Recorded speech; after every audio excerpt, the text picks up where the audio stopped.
ચાલો ઉદાહરણ નંબર 2 જોઈએ। નંબર 2 માં ઉદાહરણ નંબર 2 શું કીધેલું છે? એ અને બી એક પેઢીના ભાગીદારો છે। ભાગીદાર કયા ભાગીદાર આપેલા છે? તો કે એ અને બી, એ જેમ બી। જૂનો ભાગ આપેલો છે આપણને 2 જેમ 1। જૂનો ભાગ 2 જેમ 1। નવો ભાગ આપેલો છે આપણને, નવો ભાગ આપેલો છે, પાછળ જોઈએ તો નવો ભાગ આપેલો છે 2 જેમ 3। કેટલો ભાગ આપ્યો છે? 2 જેમ 3। આ નવો ભાગ છે, અહીંયા લખી નાખીએ કુલ 2 ને 1 3, 3 ને 2 5। હવે જોઈએ તો સી નો ભાગ આપેલો છે। કોનો ભાગ આપ્યો છે? સી નો ભાગ બરાબર 1/5। દાખલો જે અગાઉ ગણ્યો, ઉદાહરણ નંબર 1 ગણ્યું એના જેવું છે, એનું એ જ કામ કરવાનું છે। સ્ટેપ ઘણી વખત યાદ કરી લઈએ।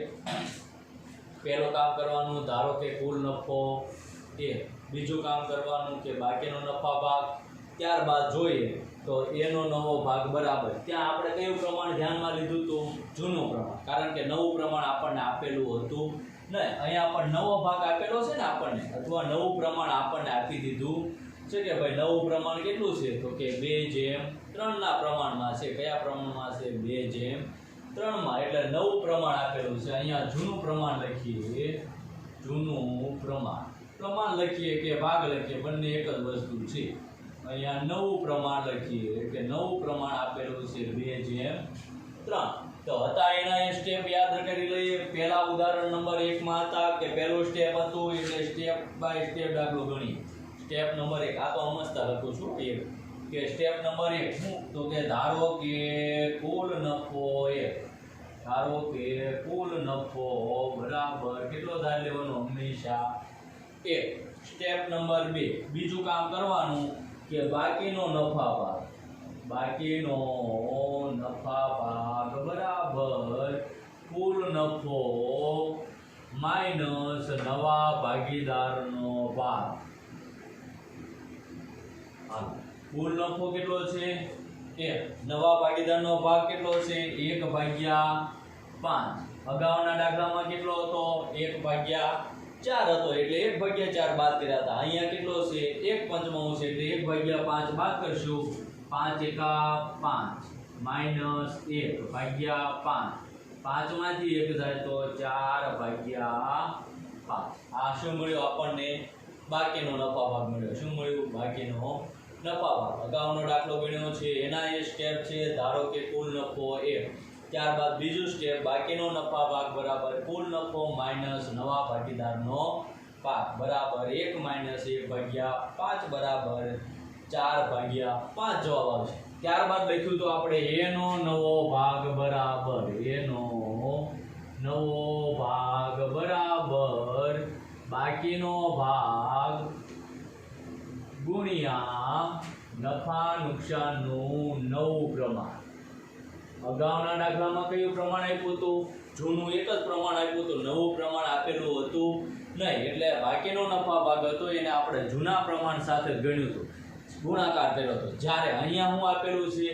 નવું પ્રમાણ આપેલું છે, જૂનું પ્રમાણ છે એને આપણે ધ્યાનમાં લેવાનું છે નહીં। એટલે જૂના પ્રમાણને આપણે ધ્યાનમાં લેતા નથી। એટલે 2 જેમ 3 છે, એટલે 2/5 અને 3/5। તો એનું કેટલું છે? 2/5। તો એનો નવો ભાગ બરાબર બાકીનો ભાગ કેટલો વધ્યો? તો કે 4/5 વધ્યો। તો નવા પ્રમાણમાં એનો ભાગ કેટલો છે? 2/5, એટલે ગુણ્યા 2/5 કરીએ તો 4 દુને 8 ભાગ્યા 55 25। અને અંશનો ગુણાકાર અને છેદનો ગુણાકાર। ત્યારબાદ એવી જ રીતે જોઈએ તો બી નો નવો ભાગ, બી નો નવો ભાગ બરાબર શું લખશું? તો કે બાકીનો ભાગ ગુણ્યા નફા નુકસાનનું નવું પ્રમાણ। બાકીનો નફા ભાગ ગુણ્યા નફા નુકસાનનું નવું પ્રમાણ। બાકીનો નફા ભાગ કેટલો છે? તો કે 4/5 વધ્યો હતો। નવું પ્રમાણ b નો ભાગ કેટલો છે તો કે 3/5 છે એટલે 4/5 ગુણ્યા 3/5 કોનો ગુણાકાર કરવાનો અંશનો ગુણાકાર અને છેદનો ગુણાકાર 4 તેરીને 12 પચો 25 હવે જોઈએ તો a b અને c જોઈએ તો હમણાં કર્યું તો એમ જ તે a જેમ b જેમ c હાલો a નો ભાગ કેટલો આવ્યો તો કે 8/25 b નો ભાગ કેટલો આવ્યો તો કે 12/25 c નો ભાગ કેટલો છે તો કે 1/5 છે છેદમાં કેટલા લાવવાના છે 25 લાવવાના છે અગાઉના દાખલામાં ન ખબર પડી હોય તો ફરી વખત એનું એ સમજાવીએ છીએ 1/5 છે આપણે છેદ જ ધ્યાનમાં લેવાનો એટલે અહીંયા ગુણાકાર એટલો થઈ જવો જોઈએ છેદમાં કેટલા લાવવાના છે તો કે 25 લાવવાના છે તો 5 ને કેટલા વડે ગુણો તો 25 થાય તો કે બચો 25 તો અહીં છેદને 5 વડે ગુણ્યા તો અંશને પણ કેટલા વડે ગુણવા પડે 5 વડે તો અંશમાં પણ કેટલા લખશું 5 એકા 5 એટલે હું આવશે જવાબ 5/25 પરિણામે નફા નુકસાનનું નવું પ્રમાણ હવે દરેકના છેદ શું થઈ ગયા સરખા પછી જ પ્રમાણ લખવાનું ત્યાં સુધી પ્રમાણ લખવાનું નહીં કેટલા સરખા થઈ ગયા 8/12/5 આ નફા નુકસાનનું આવ્યું નવું પ્રમાણ આવ્યું કહેવાય નવું પ્રમાણ દરેક દાખલાની અંદર આ વસ્તુ શોધવાની થશે નવા નફા નુકસાનનું નવું પ્રમાણ અને ત્યાગનું પ્રમાણ ખાસ શોધવાનું થશે એટલે નફા નુકસાનનું નવું પ્રમાણ આપણને મળ્યું 8/12/5 અગાઉ પણ આપણે પુનર્ગઠન ચેપ્ટર હતું એમાં અને ત્રીજું ચેપ્ટર હતું એમાં પણ આપણે લાભનું પ્રમાણ અને ત્યાગનું પ્રમાણ શોધતા હતા ચલો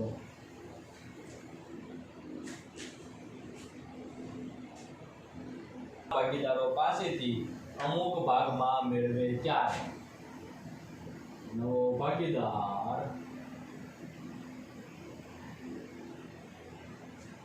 પોતાનો હિસ્સો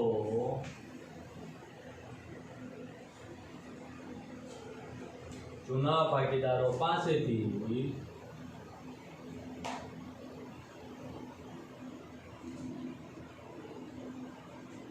અમુક ભાગમાં મેળવે ત્યારે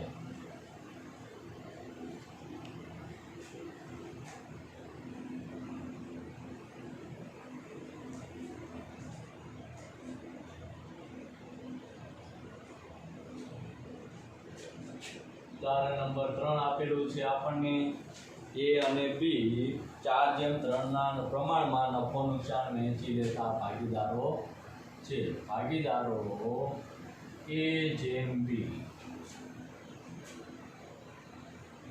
જૂનો ભાગ જૂનું પ્રમાણ આપણને આપેલું છે કે ભાઈ 4/3 આપેલું છે કેટલું છે 4/3 c ને નવા ભાગીદારનો પ્રવેશ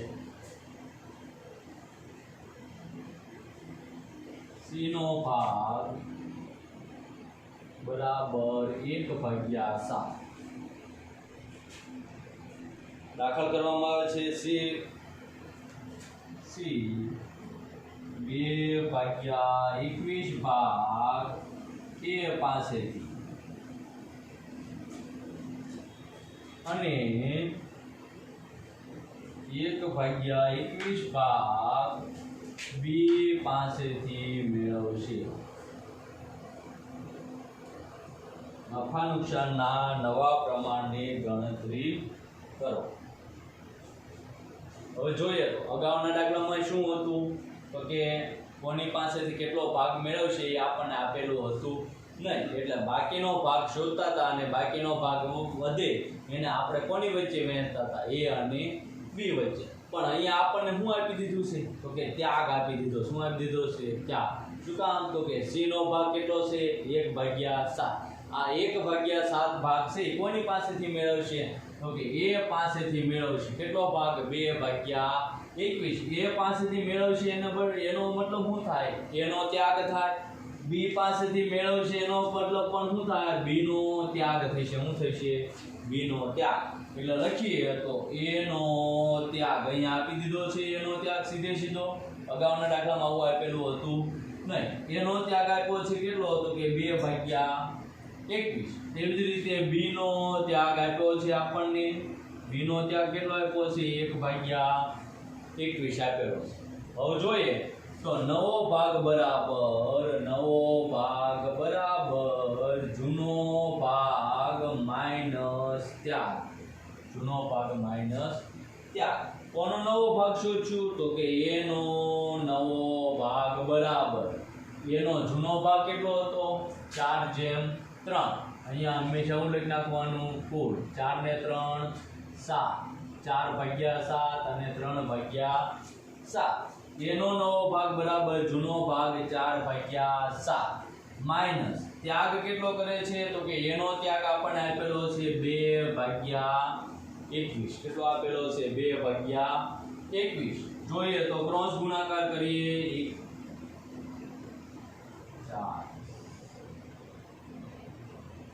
4 એકા 4 4 દુ 8 7 દુ ને 14 7 એકા 7 7 દુ ને 14. 84 માંથી 14 બાદ કરો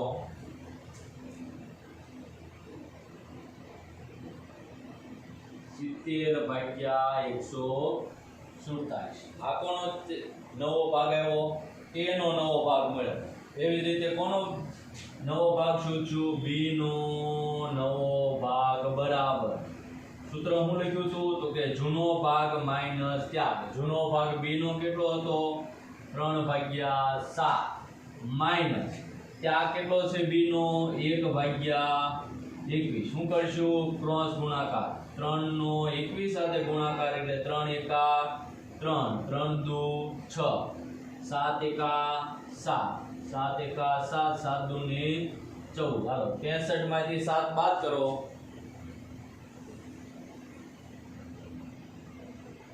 63 માંથી 7 બાદ કરો 56. કેટલા વધશે 56/147. હવે એવી જ રીતે c નો ભાગ કેટલો આપ્યો તો 1/7. તો c નો ભાગ પણ સાથે સાથે ગણ લઈએ 1/7 આપ્યો છે. છેદમાં કેટલા લાવવાના છે 147. અહીંયા પણ કેટલા છે 147. તો c ના છેદમાં પણ 147 લાવવા હોય તો 7 ને કેટલા વડે ગુણીએ તો 147 આવે. 147/7 કરો 21 વડે ગુણીએ તો આવે ને એટલે છેદમાં કેટલા લખવા પડે 21. તો અંશમાં પણ કેટલા લખવા પડે 21. પરિણામે 21/147. હવે કામ કરવાનું લખવાનું a જેમ b જેમ c. a નો ભાગ કેટલો આવ્યો તો કે 70/147. b નો ભાગ કેટલો આવ્યો 56/147. c નો ભાગ કેટલો આવ્યો 21/147. જવાબ કેટલો આવશે 70/56/21. 70/56/21. આ પ્રમાણ આટલું રાખો તો પણ વાંધો છે નહીં. અથવા છેદ ઉડતા હોય તો ઉડાડ નાખવાના. કેટલા વડે ઉડશે 7 વડે ઉડશે ને. કેટલા વડે ઉડશે 7 વડે. તો પ્રમાણ ચૂકવવાનું. કદાચ આપણને એમ થાય કે નથી ઉડાડવું તો પણ વાંધો નહીં. તો 70/147 રહેશે. 56/147 અને 21/147. પ્રમાણનું મહત્વ છે આપણા માટે. આ પ્રમાણ આવી જવું જોઈએ. કદાચ છેદ આપણને ઉડાડતા આવડે તો નાના કરવાના, નહીતર ભલે મોટા છેદ હોય તો વાંધો છે નહીં. દાખલામાં જ્યારે નવું પ્રમાણ આવે ત્યારે આપણે 70/56/21 લખી નાખવાનું. કદાચ આપણને એમ થાય કે હજી સરળતા કરવી છે તો આપણને આવડે તો કરવાની, નહીતર તો આ પ્રમાણ બરોબર જ છે. શું છે બરોબર છે. હાલો 10 વડે 7 વડે ઉડાડીએ તો 7 દાણ 70, 7 અઠ્ઠું 56, 7 તેરી 21, 10/8/3 પણ લખી શકાય. શું લખી શકાય 10/8/3 પણ લખી શકાય.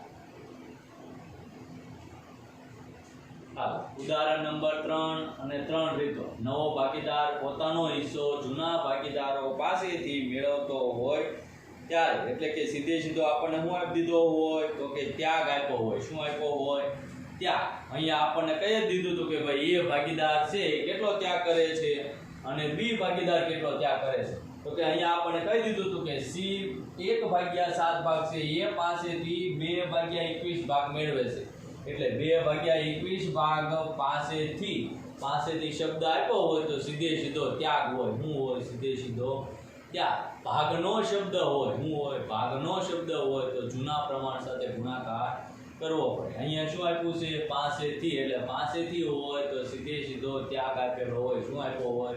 સીધે સીધો ત્યાગ. આ બંનેનો સરવાળો કરો એટલે 1/7 જ આવી જતો હોય. કેટલો આવી જતો હોય? 1/7.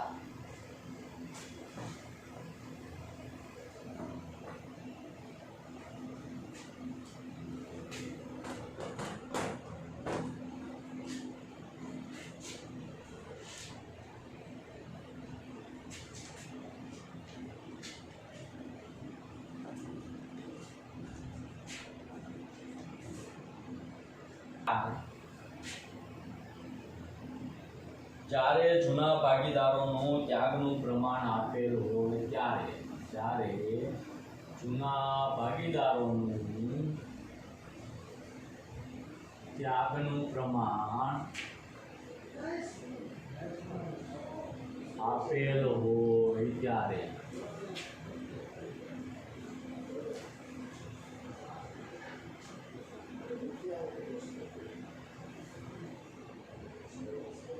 ઉદાહરણ નંબર 4 જોઈએ. ઉદાહરણ નંબર 4.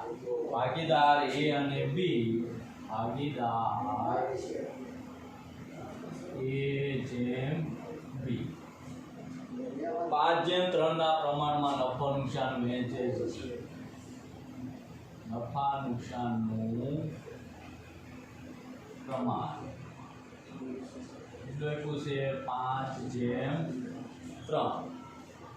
નફો નુકસાન વહેંચતા એક પેઢીના ભાગીદારો છે. સી ને 1/4 ભાગે નવા ભાગીદારી પેઢીમાં ભાગીદાર તરીકે દાખલ કરવામાં આવે છે. નવો ભાગીદાર પ્રવેશ. કોને પ્રવેશ આપીએ છીએ? તો કે સી ભાગીદાર. સી નો ભાગ કેટલો છે? 1/4.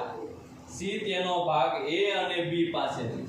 તો સી તેનો ભાગ એ અને બી પાસેથી